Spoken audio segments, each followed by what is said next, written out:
Hey, what's up everybody, and welcome back to the channel. In today's video, we're going to be talking about the best beginner motorcycles of 2025. Normally, we do motorcycle reviews on this channel, but the weather's taken a turn for the worst here in the Midwest, so I've hung up my gear for the season and we'll be back next spring. To those of you returning, welcome back. Before we dive into today's topic, if by the end of the video you decide that you like what you watched today, we are affiliates for brands like Revzilla, Ruroc, Amazon, and eBay. If you use my links in the description below to make a purchase, I might be financially compensated, which helps me make this channel better. So as I said in the beginning, today's video is all about helping beginner riders find the best motorcycles for 2025. I wanted to make this video because picking the right or wrong motorcycle can make or break your journey. So hopefully by watching this, I'm catching you ahead of time and helping you out before you pull the trigger on the wrong machine. There's one consistent answer that you'll find in motorcycling, and that answer is, it depends. And that's no different than picking a beginner motorcycle, because it really depends on your level of beginner. I've broken it down into 4 levels to make this video a little bit easier for you to follow along. The 4 rider levels are newbie, beginner, intermediate, and advanced. I'll be giving you my top picks for each motorcycle in these 3 segments: sport, cruiser, and dual sport. First up, we're going to talk about the newbies. These are riders who have never been on 2 wheels before, including a bicycle. If that's you, don't worry. Everyone has to start somewhere, and at one point, we were all new to this. For a newbie, the sport bikes I recommend are going to be either the Honda Grom or a Honda CB300R. Both of these machines are pretty cost-effective, lightweight, low maintenance, and very fun to ride. Especially the Grom. It's the perfect bike to learn the basics on while having fun doing it. If you're a newbie looking for a cruiser, the Royal Enfield Meteor 350 is an amazing bike to get on. It's a super low output engine, which means you're unlikely to grab too much throttle. It's friendly, forgiving, and it's pretty cheap with a good warranty, which makes it a great choice for true newbies. For dual sports, you can't go wrong with the Yamaha TW200. These things are built like a tank with fat tires that go anywhere and everywhere. Adding to that, the air-cooled simplicity makes it reliable and easy to maintain, and it's been in production since the mid-1980s, so parts are readily available and easy to source. Next up, we're tackling the beginner class. A beginner rider might have some experience with mini bikes, scooters, or manual transmission vehicles. If you have even one foundational skill, like balancing 2 wheels or clutch control, you'll feel pretty at home in this class. For beginner sport bikes, I recommend a Yamaha MT-03,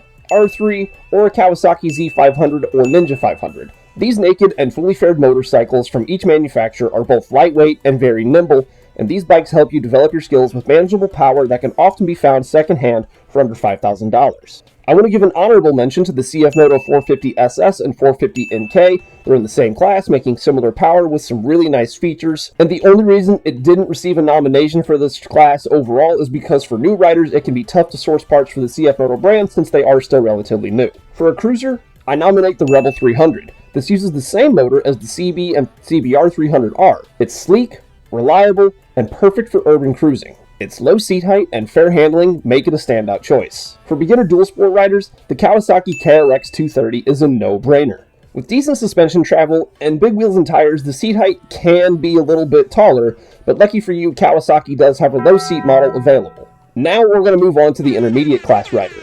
These riders may have completed the safety course like the Motorcycle Safety Foundation or Basic Rider course, or maybe they have prior experience on mid-tier performance machines like sport ATVs or off-road trail bikes. If you're in this class of rider, your confidence is building, but there's still room to grow.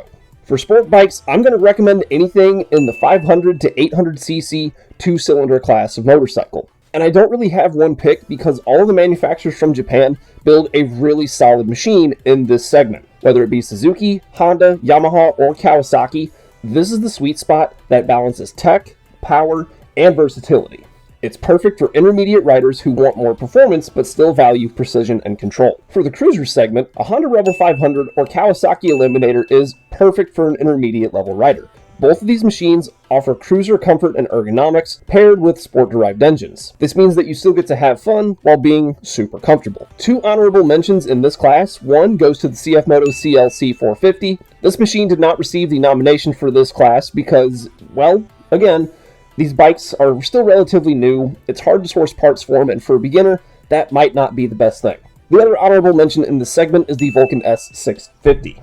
This bike is set up very similar to the Rebel 500 and the Kawasaki Eliminator, but it's a longer wheelbase, it's a little bit heavier, it features forward controls, and it's got a bit more punch. So if you're an intermediate rider looking for something that's going to last you a little bit longer, definitely consider the Vulcan 650. For the intermediate dual sport class, I'm going to recommend the Honda CRF 300L or the Kawasaki KLX 300. Opposed to the previous two dual sports that we've looked at, these machines now step into a liquid-cooled, higher compression engine. These deliver great off-road capability, snappy throttle response, and enough road comfort for short trips to the trails.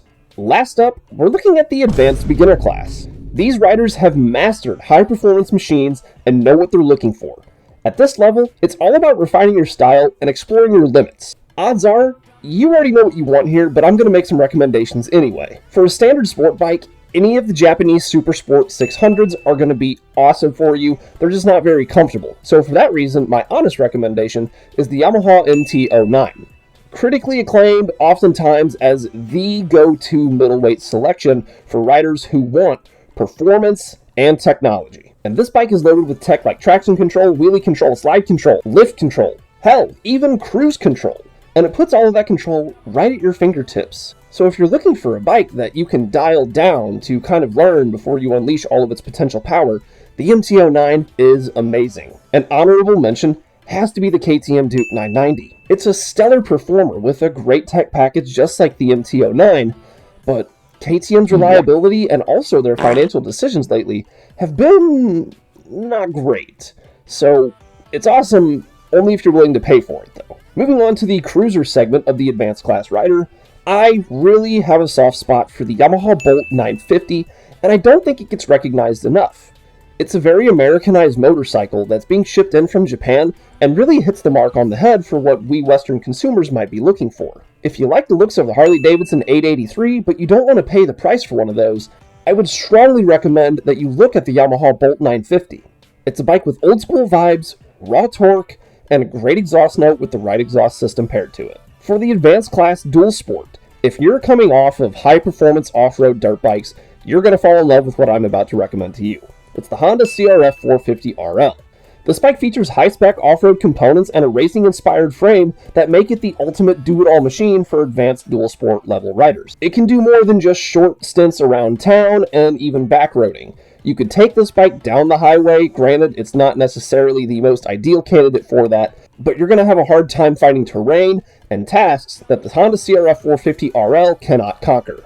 And that's going to go ahead and wrap up my list of the best beginner bikes of 2025. Do you agree with my picks?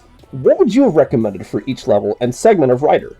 Please let me know in the comments below. One last time, don't forget to check out my affiliate links in the description below to help support the channel.